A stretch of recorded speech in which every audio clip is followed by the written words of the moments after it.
Blackout से ऊर्जा महकमे में high voltage current. Jaipur Kota में बिजली आपूर्ति बाधित होने से जुड़ी खबर। पूरे घटनाक्रम को लेकर ऊर्जा मंत्री हीरालाल नागर, अतिरिक्त मुख्य सचिव एनर्जी आलोक काफी गंभीर। एसीएस एनर्जी आलोक के निर्देश पर हाई लेवल कमेटी गठित। जेएस गिरधर के निर्देशन में 4 सदस्यीय टीम जाएगी कोटा।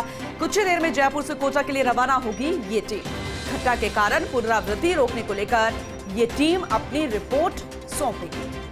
वरिष्ठ सहयोगी विकास शर्मा हमारे साथ जुड़े हुए हैं लगातार इस खबर पर। एक बार फिर से उनका रुख करते हैं ज्यादा जानकारी के लिए।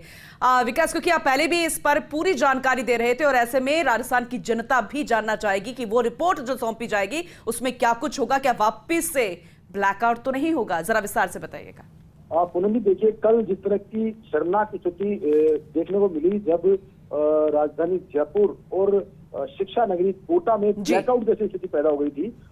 दिन के अंदर 1 घंटे तक जयपुर शहर का 1/4 इलाका बेबिजली रहा। वहीं दूसरी ओर देर शाम 8 बजे के आसपास जो ट्रिपिंग आई और जो फॉल्ट आया प्रसारण तंत्र पे खामी का, जिसके चलते देर रात तक जो पूरा कोटा है शहर है और कोटा शहर के अलावा आसपास के ग्रामीण इलाके पूरी तरह से अंधेरे में डूबे रहे। तकरीबन 8 से 10 घंटे तक लोग काफी परेशान रहे। जो भीषण गर्मी का दौर है, गर्मी के दौर के बीच में लोगों को काफी परेशानियों का सामना करना पड़ रहा। तो ऐसे में इन दोनों घटनाओं को लेकर के अब हाई लेवल पर अलर्ट की स्थिति पैदा हो गई है। खुद एसीएस जो है आलोक, उन्होंने इस मामले में तथ्यात्मक रिपोर्ट जो है प्रसारण निगम और उत्पादन निगम के अधिकारियों से लिया। फिर ऊर्जा राज्य मंत्री जो है हीरालाल नागर और एसीएस आलोक के निर्देश पर एक हाई लेवल कमेटियां गठित किया गया है। जॉइंट सेक्रेटरी गिरधर जो है उनकी निर्देशन में पूरी हाई लेवल कमेटी बनाई गई, जिसमें कि डायरेक्टर ऑपरेशनल जो है प्रसारण निगम के, उनको लिया गया है। चीफ इंजीनियर प्रोटेक्शन जो है उनको शामिल किया गया है। ये पूरी टीम कुछ ही देर के अंदर कोटा के लिए रवाना होगी और कोटा में जाकर के जो 2 घटनाएं हुई हैं, दोनों घटनाओं की जांच की जाएगी। आखिर एकदम से पूरा सिस्टम जो है वो कैसे बेपटरी हो गया और लोगों को बिजली गुल जैसी दिक्कत का सामना करना पड़ा, और वो भी घंटों बिजली गुल की स्थिति सामना करना पड़ा। देखिए, ये घटना भले ही ऐसी थी जिसमें कि लोगों को बिजली गुल की स्थिति का सामना करना पड़ा, लेकिन अगर इस तरह की घटना में तो बड़ा फॉल्ट हो जाता या फिर जो यूनिट है, क्योंकि कल देखिए आप 220 kV जीएसएस की जो फॉल्ट आया था, उस फॉल्ट का सीधा साइड इफेक्ट ये नजर आया कि पूरी कोटा थर्मल की 7 यूनिटें एक साथ ट्रिप हो गई, यानी कि बंद हो गई। उसके अलावा जवाहर सागर बांध पर जो हाइड्रो प्रोजेक्ट है वो बंद हो गया। और ये जो उत्पादन निगम की यूनिटों को बंद होना एक बहुत बड़ा चिंता की बात है, क्योंकि अगर उत्पादन निगम की यूनिटें बंद हुई और उसके बाद में उनको वापस वो शुरू नहीं हो पाई और कोई बड़ी तकनीकी खामी उन यूनिटों में आ गई, तो फिर बिजली की निर्बाध बिजली आपूर्ति बिल्कुल बहुत बड़ा सवाल विकास जी। लेकिन कितना गंभीर ये मसला है, ऊर्जा मंत्री समझते हैं, थर्मल पहुंचे थे देर रात वो भी।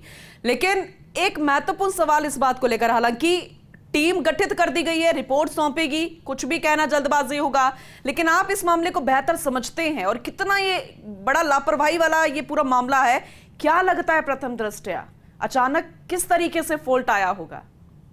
देखिए पूनम जी, ये अगर प्रसारण निगम की बात करें, प्रसारण तंत्र की बात करें, तो राजस्थान के तंत्र को कई बार सवालों के घेरे में लिया गया। इससे पहले भी कई बार स्थितियां पैदा हो गई जब प्रसारण तंत्र की खामी की वजह से बिजली उससे भी लोगों तक बिजली नहीं पहुंच पाई। और यही वजह, यही वो रिपोर्ट है जिससे केंद्रीय ऊर्जा मंत्री आर.के. सिंह थे। उन्होंने पिछले दिनों जो राजस्थान के किसी प्रोग्राम में शिरकत की, तो उन्होंने मंच से ये बात कही थी कि राजस्थान का प्रसारण तंत्र जो है उसमें सुधार की काफी गुंजाइश है और मुझे उम्मीद है कि जो नई सरकार का गठन हुआ है उसके बाद में प्रसारण तंत्र जो है उसको मजबूती प्रदान करने के लिए अधिकारी जुटेंगे और एक बेहतर सिस्टम तैयार किया जाएगा, ताकि जो न सिर्फ राजस्थान के जनता को निर्बाध बिजली आपूर्ति की जा सके, बल्कि राजस्थान को एक कॉरिडोर के रूप में उपयोग किया जा सके। क्योंकि देखिए, प्रसारण तंत्र मजबूत रहेगा तो इंटर स्टेट जो ट्रांसमिशन की, जो बिजली की ट्रांसमिशन किया जाता है, उसमें भी मजबूती प्रदान होगी। तो इसलिए प्रसारण तंत्र की मजबूती बहुत जरूरी है। और पिछले अगर बात करें 3 से 4 सालों में, तो प्रसारण तंत्र जो है वो काफी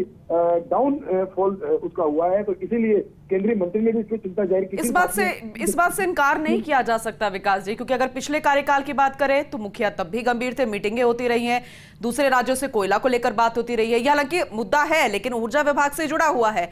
दूसरी तरफ अगर अब इस पूरे फॉल्ट की अगर हम बात करें, पूरा कोटा शहर पूरी रात गर्मी में बिताया, जो टेम्परेचर था वो उछाल मार गया, और ये कहा जा रहा है कि सिर्फ प्राकृतिक मार थी और महज उतने ही अंदर से अगर इस तरीके से फॉल्ट आ जाता है, तो अगर हम भविष्य को देखें तो कहीं ना कहीं गंभीरता भी है, लेकिन कहीं ना कहीं मंशा पर भी सवाल उठता है कि जो अधिकारी है क्या मेंटेनेंस या बाकी चीजों पर गौर नहीं फरमा रहे क्या? पूनम जी, इसमें एक महत्वपूर्ण बात आपने कही है और वो बहुत ही जरूरी है कि मेंटेनेंस के नाम पे करोड़ों रुपए का भुगतान होता है, करोड़ों रुपए का काम भी होता है, लेकिन फील्ड में कितना काम हो पाता है ये भी बहुत जरूरी बात है। इसीलिए ये स्थितियां पैदा होती है और मेरा मानना यह है कि प्रसारण तंत्र की अगर कमी की वजह से अगर बिजली गुल की स्थिति होती है तो ये सभी के लिए चिंता वाली बात है, क्योंकि ये उत्पादन निगम के लिए भी चिंता की बात है, क्योंकि उनकी यूनिटेड ट्रिप होने की स्थिति पैदा होती है। वो डिस्कॉम्स की बात है जिनको निर्बाध बिजली आपूर्ति जो है उसमें खलल पड़ता है, और साथ में प्रसारण तंत्र के लिए भी चिंता की बात है, क्योंकि न सिर्फ प्रसारण तंत्र राजस्थान में बिजली आपूर्ति का जिम्मा संभाले हुए, बल्कि इंटर स्टेट में बिजली का ट्रांसमिशन जो है वो भी उनके जिम्मे है। तो कह सकते हैं कि ये बहुत बड़ी कह सकते हैं चिंता की बात है। इसका समाधान, इतना ही समाधान निकाला जाना चाहिए, इसीलिए हाई लेवल कमेटी का गठन किया गया। इसमें चीफ इंजीनियर प्रोटेक्शन जो है उनको शामिल किया गया था, साथ में डायरेक्टर टेक्निकल जो है प्रसारण निगम के उनको शामिल किया गया है। ये पूरी टीम अभी कुछ देर में कोटा के लिए रवाना होगी, वहां जाकर के पूरी घटना का रिपोर्ट बनाएगी, साथ में ऐसी घटनाओं की पुनरावृत्ति नहीं हो उसको रोकथाम के लिए पूरे सुझाव जो है वो कमेटी की तरफ से दिए जाएंगे। लेकिन विकास जी जरा इसे विस्तार से समझाइए, क्योंकि आपने भी इस चीज को बहुत ही विस्तार से समझाया है और ये बताया है मेंटेनेंस का मुद्दा बेहद गंभीर है, लेकिन क्या इसे लेकर भी इस पर कोई मीटिंग की जाएगी या फिर सिर्फ पुनरावृत्ति ना हो, कोई घटना ये वापस ना चाहे प्राकृतिक कारणों से या फिर मानवीय भूल से, टेक्निकल भूल से वापस ना हो, इससे लेकर ही सिर्फ टीम गठित की गई है? क्योंकि अधिकारियों पर गाज गिरना, एक्शन लेना, वो भी कठोर, ये भी बेहद जरूरी है।